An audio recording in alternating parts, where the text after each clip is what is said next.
Hi friends, எல்லாருக்கும் வணக்கம். இந்த வீடியோவில் நம்ம எதை பற்றி பார்க்க போகிறோம்னா, சத்துணவுத்துறை, அதாவது தமிழக அரசு சத்துணவுத்துறை வேலைவாய்ப்புக்கான நோட்டிஃபிகேஷன்ஸ் நமக்கு வெளியிட்டிருக்காங்க. அதை பற்றின ஃபுல் இன்ஃபர்மேஷன் தான் நம்ம பார்க்க போகிறோம்.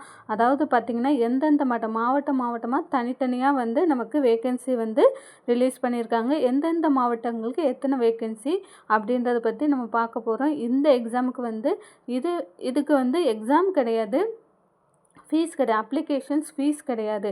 அதாவது பார்த்திங்கன்னா, என்னென்ன போஸ்டிங் இருக்குது, அதுக்கான சேல்ரி எவ்வளவா இருக்கும், அதை நம்ம எப்படி அப்ளை பண்ணலாம் அப்படின்றத பற்றி தான் இந்த வீடியோவில் நம்ம ஃபுல்லாக பார்க்க போகிறோம். நம்ம வீடியோவை ஃபஸ்ட் டைம் பார்க்குறவங்க சப்ஸ்கிரைப் பண்ணிட்டு பாருங்கள். அதாவது பார்த்திங்கன்னா, தமிழக மக்கள் அனைவருமே இந்த வேலையை பற்றி எதிர்பார்த்துட்டே இருந்தாங்க. சத்துணவுத்துறையில் வேலை எப்போ வரும் அப்படின்றத பற்றி நம்ம எல்லாருமே நம்ம எதிர்பார்த்துட்டே இருந்தோம். இதில் பார்த்திங்கன்னா, நமக்கு 25,000க்கும் மேற்பட்ட போஸ்டிங்ஸ் நமக்கு இருக்குது. அதை பற்றின ஃபுல் டீட்டெயில்ஸ் நம்ம இப்போ பார்க்கலாம். அதாவது பார்த்திங்கன்னா, நமக்கு ஒவ்வொரு மாவட்டத்துக்குமே நமக்கு தனித்தனியான வேக்கன்சி நமக்கு கொடுத்துருக்காங்க. அதாவது பார்த்திங்கன்னா, நமக்கு செங்கல்பட்டு மாவட்டம் 265, கிருஷ்ணகிரி 1081, திருவண்ணாமலை 509, தென்காசி 414, இந்த மாதிரி தஞ்சாவூர் 339, இந்த மாதிரி 38 மாவட்டங்களுக்குமே நமக்கு வேக்கன்சி அதிகமாகவே நமக்கு கொடுத்துருக்காங்க. அதாவது பார்த்திங்கன்னா, இதில் நமக்கு 3 வகையான போஸ்டிங் இருக்கும். அதாவது பொறுப்பாளர், சமையலுக்கு உதவியாளர் அப்படின்ற 3 வகையான போஸ்டிங் இருக்குது. நமக்கு தமிழ்நாடு முழுவதும் கொடுக்குறாங்க. மொத்தமாக வேக்கன்சி பார்த்திங்கன்னா 30,000க்கும் மேற்பட்ட வேக்கன்சி நமக்கு இருக்குதுங்க. இதுக்கான எஜுகேஷன்ஸ் குவாலிஃபிகேஷன் பொறுத்த அளவில் 5th, 8th, 10th, அதாவது நீங்கள் சமையல் உதவியாளராக இருந்தீங்கன்னா நீங்கள் 5வது படிச்சிருந்தாலே போதும். அதுக்கப்புறம் சமையலுக்கு 8வது படிச்சிருந்தாலே போதும். பொறுப்பாளராக இருந்தீங்க, பொறுப்பாளர் போஸ்ட்டுக்கு அப்ளை பண்ணணும் அப்படின்னா நீங்கள் 10th படிச்சிருக்கணும். இந்த மாதிரி பேசிக் குவாலிஃபிகேஷன்ஸ் தாங்க இந்த வேலையை பொறுத்தளவிலும் இருக்குது.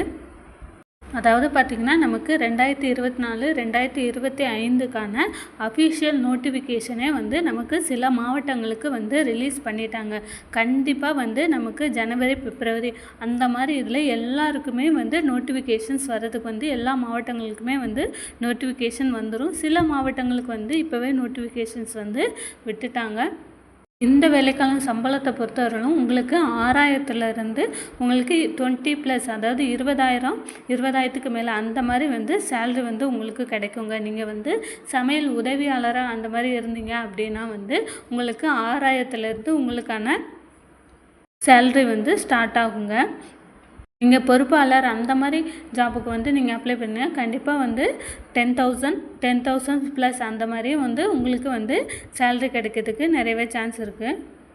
இந்த ஜாப் அப்ளை பண்ணுறதுக்கான உங்களுக்கான வயது வரம்பை பொறுத்தளவிலும் நீங்கள் ஜென்ரல் கேட்டகரியாக இருந்தீங்க அப்படின்னா உங்களுக்கு 21 வயசு பூர்த்தி அடைஞ்சிருக்கணும். நீங்கள் 40 வயசுக்கு குறைவானவங்களாக இருக்கணும். இதே SC STயாக இருந்தீங்கன்னா உங்களுக்கு 18 வயசு நிறைஞ்சிருந்தாலே போதும். அதுக்கப்புறம் 40 வயசுக்கு உள்ளவங்களாக இருக்கும். இதே நீங்கள் விடோவாக இருந்தீங்க அப்படின்னா உங்களுக்கு பொறுத்தவரையிலும் உங்களுக்கு 20 வயசு பூர்த்தி அடைந்ததாகவும் 40 வயசுக்கு மிகாமலும் இருக்கணும். நீங்கள் விடோவாக இருந்தீங்கன்னா விடோவுக்கான நீங்கள் சர்டிஃபிகேட் நீங்கள் ஜாப் அப்ளை பண்ணும்போது நீங்கள் அப்லோட் பண்ணுற மாதிரி இருக்கும். அதுக்கப்புறமேட்டுக்கு இதுக்கான செலெக்ஷன் ப்ராசஸை பொறுத்தவரைக்கும் எப்படி இருக்குன்னா நீங்கள் எந்த ஜாபுக்கு நீங்கள் அப்ளை பண்ணியிருக்கீங்க, நீங்கள் 10th அதான் அமைப்பாளர் அந்த பொறுப்புக்கு நீங்கள் அப்ளை பண்ணியிருக்கீங்க அப்படி நீங்கள் 10th எவ்வளோ மார்க் எடுத்திருக்கீங்க அதை நமக்கு 50% எடுத்துப்பாங்க. ப்ளஸ் நம்ம இன்டர்வியூ அட்டன் பண்ணுற மாதிரி இருக்கும். இன்டர்வியூவோட 50% மார்க் அந்த மாதிரி கால்குலேட் பண்ணி தாங்க நமக்கு ஷார்ட் லிஸ்ட் ரெடி பண்ணுவாங்க. செலெக்ஷன் ப்ராசஸை பொறுத்த அளவுலாம் நமக்கு இப்படி தான். நீங்கள் உங்களுக்கான தகுதி, கல்வி தகுதியில் என்ன மார்க் எடுத்தீங்களோ அதற்கான 50% அதுக்கப்புறம் உங்களோட இன்டர்வியூக்கான மார்க்குக்கான 50%, மொத்தம் 100 மார்க்குக்காக நமக்கு கால்குலேட் பண்ணி நமக்கு செலெக்ஷன் லிஸ்ட் நடக்குங்க. இதில் அப்ளிகேஷனை பொறுத்தவரையிலும் நமக்கு ஆன்லைன்லேயும் நீங்கள் அப்ளை பண்ணலாம். இல்லை நீங்கள் ஆஃப்லைனில் டைரெக்டாக போய் நீங்கள் பஞ்சாயத்து ஆஃபீஸ் அந்த மாதிரி ஆஃபீஸ் அவங்க அப்ளிகேஷனில் என்ன அட்ரஸ் கொடுத்துருக்காங்களோ அந்த அட்ரஸில் நீங்கள் அப்ளிகேஷனை கொண்டு போய் கொடுக்குற மாதிரி, கொரியர் மாதிரி கொடுக்குற மாதிரியும் நமக்கு ஆப்ஷன்ஸ் இருக்குங்க. ரொம்ப சிம்பிள் தான், நம்ம ஈஸியாக இதை நம்ம அப்ளை பண்ணிக்க முடியும். இது சிரமமே கிடையாது. இதுக்கான அப்ளிகேஷன் ஃபார்ம் நம்ம எப்படி ஃபில்லப் பண்ணுறது அப்படின்றத பார்த்துடலாம். முதல்ல மேலே மாவட்டம் எழுதிக்கணும்.